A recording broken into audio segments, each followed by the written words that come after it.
लिए गौरव का विषय है कि हमारे देश के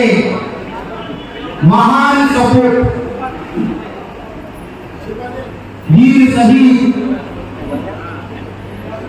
महान स्वतंत्रता संग्राम सेनानी राजा रघुवर साहब शंकर साहब के बलिदान दिवस के अवसर पर मध्य प्रदेश कांग्रेस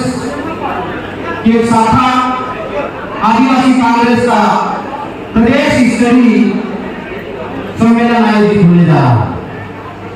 और यहाँ पर बैठते जाइए भैया राज्य स्तरीय कार्यकर्ताओं का सम्मेलन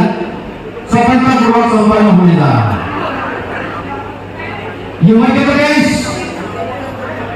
पिछले 20 साल से अन्याय अत्याचार दमन शोषण की चरम सीमा पे पहुंच चुका है। माननीय कमलनाथ जी ने जैसे कि बयान किया यहाँ पर ये प्रदेश भ्रष्टाचार का प्रदेश बन चुका है। आदिवासियों के ऊपर कोई पेशाब करता है,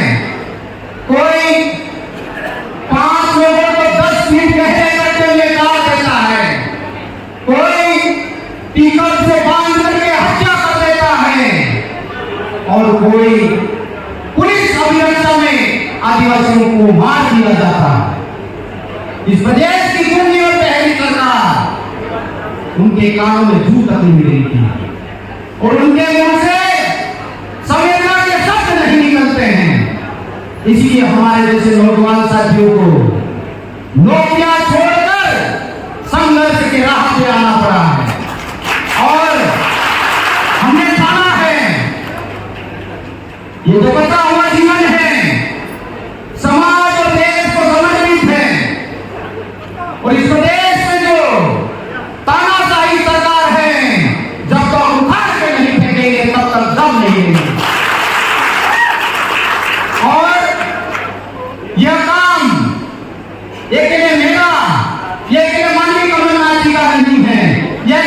माननीय राहुल गांधी जी का या उनकी टीम का नहीं है, प्रदेश के एक कार्यकर्ता का है। आप ठान लीजिए और जनता के बीच में जाइए, इनके काले कारनामे के चिट्ठे खोलिए और जनता से गुजारिश कीजिए लोकतंत्र के महापर्व में 2023 के विधानसभा चुनाव में एक तरफा वोटिंग दीजिए और मध्य प्रदेश में कांग्रेस सरकार का पतन मचाइए और माननीय कमलनाथ जी को मुख्यमंत्री बनाइए। जैसा मुख्यमंत्री 15 वर्ष के 15 महीने के शासनकाल में उन्हें जो कार्य किए, चाहे 9 वर्ष की छुट्टी की घोषणा हो, चाहे प्रेरणा दिवस की बात हो या आदिवासी को लेकर अलग योजना बनाने की बात हो या विभागों के नामों को पुनः स्थापित करने की बात हो, 15 महीने में जो व्यक्ति ऐसा काम कर सकता है क्योंकि 5 साल का समय हमने दिया। मैं पूर्ण विश्वास के साथ में कहता हूँ कि मध्य प्रदेश में आदिवासी समाज की तकदीर और तस्वीर दोनों बदलने की क्षमता माननीय कमलनाथ जी है। मैं संक्षिप्त में एक बात को अपनी गौरव के साथ में कहना चाहता हूँ। माननीय कमलनाथ जी छिंदवाड़ा में जब हम गए थे हमारे प्रतिनिधि मंडल के साथ में, तो छिंदवाड़ा में जाके हमने देखा कि माननीय कमलनाथ जी को ऐसे ही भगवान नहीं माना जाता।